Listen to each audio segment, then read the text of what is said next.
Hey, Sam here. We have more information that has been released by the devs on new changes coming to Console Edition in the coming 2.2 update, as well as a couple more screenshots. If you missed my first video on the first console dev diary, there should be a video link in the description, and a link should be popping up on your screen, and in the end card. Now, to the newest update. With the Starbase rework covered in the last video, comes a rework of how fleets work.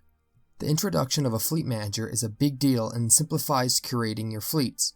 I know the pain on console of trying to have the exact ratio of ships you want, when every battle you need to build exactly what you lost, of each design you want, by manually selecting how many to build.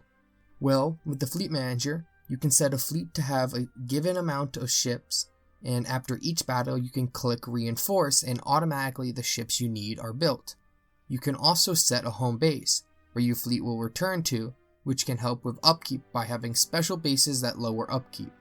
Now, it wasn't directly stated, but when PC got a fleet manager, it also got fleet caps. On console, there is a naval cap, where you can only have so many ships overall, and this will stay around, but fleet caps mean that you can only have a certain amount of ships per fleet, and this is a hard cap. So, say goodbye to your 100 battleship fleet that melts everything. You are going to need to be a little bit more strategic in your battles. Trust me, this sounds bad, but when I made the switch to PC, I found in reality this spices up wars and combat by miles. This could also mean in the future we could see leaders cost energy instead of influence, just like on PC, as influence will be needed elsewhere. You will also be able to set fleets to take point and joint fleet operations.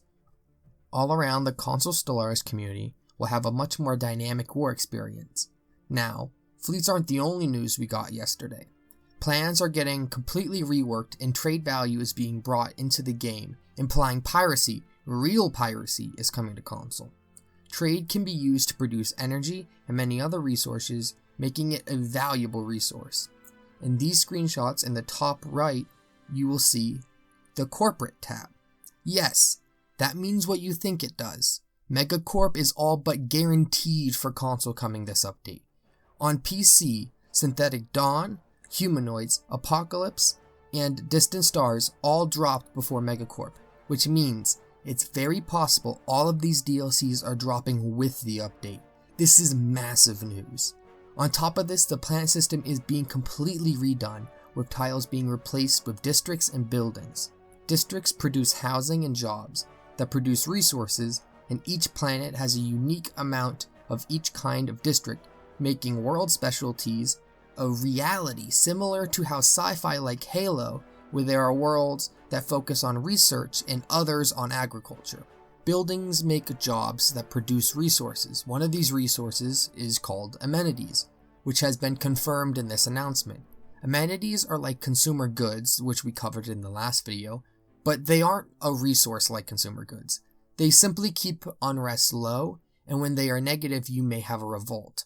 Pops without jobs can also create unrest, and an unemployed pop means resources being used for nothing, in return meaning overpopulation will become a real threat, where your economy could crash, so sabotaging your enemy's economy is a more legitimate strategy.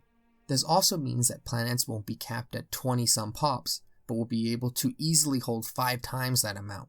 The amount of resources considered insane on console will be pocket change with this update. Think research in the tens of thousands. As a whole, this update will bring 2 years worth of PC content to console. It will make the game much deeper and finally allow tall Empire builds to function well.